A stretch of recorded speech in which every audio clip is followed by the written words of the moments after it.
निवडणुका झाल्या, निकाल हाती आले आणि आता महाराष्ट्रातील जनता एका प्रश्नाच्या उत्तराची आतुरतेने वाट पाहते आणि तो प्रश्न म्हणजे कोण होणार महाराष्ट्राचा मुख्यमंत्री? एकनाथ शिंदे, देवेंद्र फडणवीस की मग अजित पवार? पण याच दरम्यान रामदास आठवलेंनी मुख्यमंत्री कोण होणार याबाबत थेट विधान करत बॉम्बच टाकला आणि त्यावरून मोठा गोंधळ उडाला। आठवलेंच्या एका दाव्यानं काय महाभारत घडलं पाहूयात आजच्या राजकीय शोलेच्या या खास रिपोर्टमधून।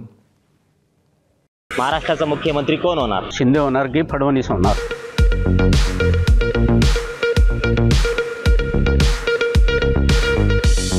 महाराष्ट्राचा मुख्यमंत्री कोण होणार? फडणवीस साहेब होणार का एकनाथ शिंदे होणार?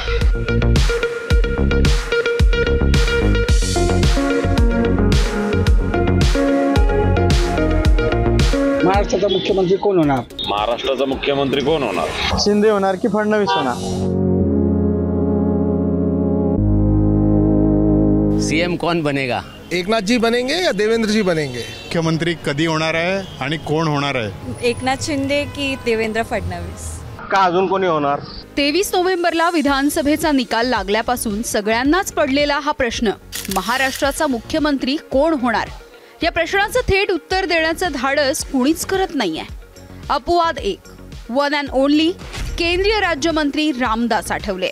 मुझे लगता है कि मुख्यमंत्री का नाम तय हो चुका है और देवेंद्र फडणवीस जी को मुख्यमंत्री बनाने का मैसेज बीजेपी हाई कमांड ने माननीय एकनाथ शिंदे साहब को दे दिया है, लेकिन उनकी थोड़ी नाराजगी, उनको लगता है कि उनको दोबारा और एक बार मौका मिलना चाहिए, बिहार का फार्मूले पर विचार करना चाहिए। लेकिन अभी बिहार के फार्मूले पर विचार करने जैसा ये वक्त नहीं है, इसलिए एकनाथ शिंदे साहब और उनके जो भी सभी नेता लोग हैं, विधायक है, उन्होंने मानना चाहिए और मंत्रिमंडल में उन्होंने आना चाहिए, अपना डिप्टी सीएम बनाना चाहिए। तो शिंदे साहब का फिर रोल क्या देखते हैं अगर वो तैयार नहीं होते डिप्टी सीएम के लिए?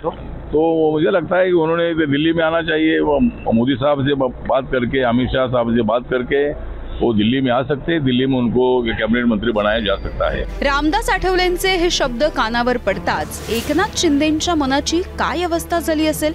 एकनाथ शिंदेंचं माहित नाही, मात्र शिवसेनेच्या नेत्यांनी रामदास आठवलेंना खडे बोल सुनावले। कोण बोलला? रामदास आठवले असं म्हणालेत की मुख्यमंत्री एकनाथ शिंदेंना निरोप आलाय।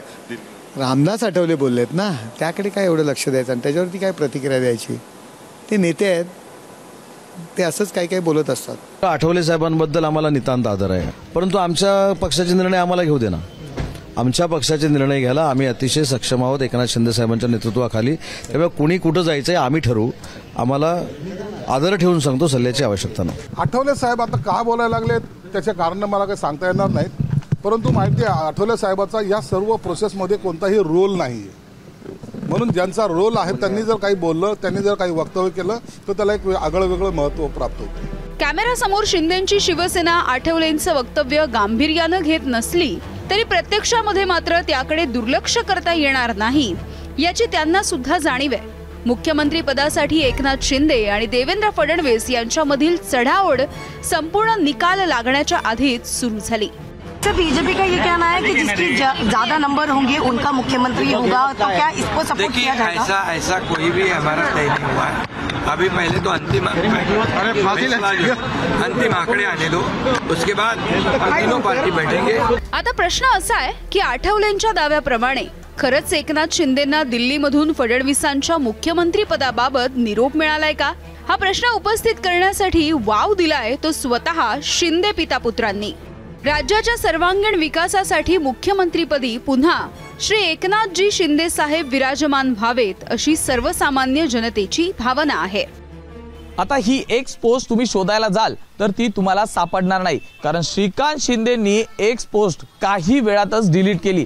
आता ही एक्स पोस्ट श्रीकांत शिंदेंनी स्वतःहून डिलीट केली की त्यांना तसं करण्यासाठी कुणाचा निरोप मिळाला या प्रश्नाचं उत्तर जाणून घेण्यासाठी अनेक जण इंटरेस्टेड आहेत।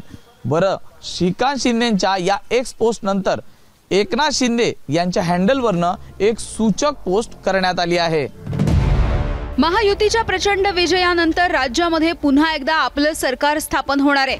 महायुती म्हणून आपण एकत्रित निवडणूक लढवली आणि आजही एकत्र आहोत। माझ्यावरील प्रेमापोटी काही मंडळींनी सर्वांना एकत्र जमण्याचे, मुंबईमध्ये येण्याचं आवाहन केलंय। तुमच्या या प्रेमासाठी मी अत्यंत मनापासून ऋणी आहे, मात्र अशा पद्धतीने माझ्या समर्थनार्थ कुणीही एकत्र येऊ नये असं आवाहन मी करतोय. समर्थ आणि समृद्ध महाराष्ट्रासाठी महायुती भक्कम होती, आहे आणि यापुढे सुद्धा राहील. एकनाथ शिंदे मुख्यमंत्री व्हावेत असा आग्रही सूर शिवसेनेच्या नेत्यांकडून आळवला जायचा. मात्र आता दिल्लीश्वर जो निर्णय घेतील तो शिंदेंना मान्य असेल असं शिवसेनेचेच नेते म्हणतात. बिलकुल नाराजी नाही आहे. त्यांनी पक्षश्रेष्ठींना असं सांगितलेलं आहे की जो काही निर्णय आपण घ्याल तो मला मान्य असेल, हे त्यांनी स्पष्ट शब्दामध्ये वरिष्ठ नेत्यांना कळवले. माननीय नरेंद्र मोदी असतील किंवा अमित शहा यांच्याशी चर्चा झाल्यानंतरच मुख्यमंत्री पदाचा उमेदवार कोण यांचं नाव जाहीर होणार आहे. हे तिन्ही नेता संध्याकाळी याबाबतची बैठक घेऊन योग्य तो निर्णय हा आपल्याला आपल्या समोर येईल. मला वाटतं आज रात्री उशिरापर्यंत किंवा उद्या सकाळी मुख्यमंत्रीपदी कुणाची वर्णी लागली याची प्रेस कॉन्फरन्स घेऊन हेच नेते त्यांचं नाव घोषित करतील. आता प्रश्न असा आहे की आठवलेंच्या दाव्याप्रमाणे देवेंद्र फडणवीस मुख्यमंत्री झाले तर एकनाथ शिंदेंचा सरकारमधला रोल काय असेल? उपमुख्यमंत्री म्हणून ते स्वतः विराजमान होतील की पक्षातील दुसरा नेता खुर्चीवर बसवतील? राज्यामध्ये आणि केंद्रामध्ये कोणकोणती खाती शिंदे स्वतःच्या पदरात पाडून घेतील? मुख्यमंत्री पदाच्या बदल्यात होणारं राजकीय डील जास्तीत जास्त फायद्याचं कसं असेल याची काळजी शिंदे नक्कीच घेतील. ब्युरो रिपोर्ट, एबीपी माझा. एबीपी माझा, उघडा डोळे बघा नीट.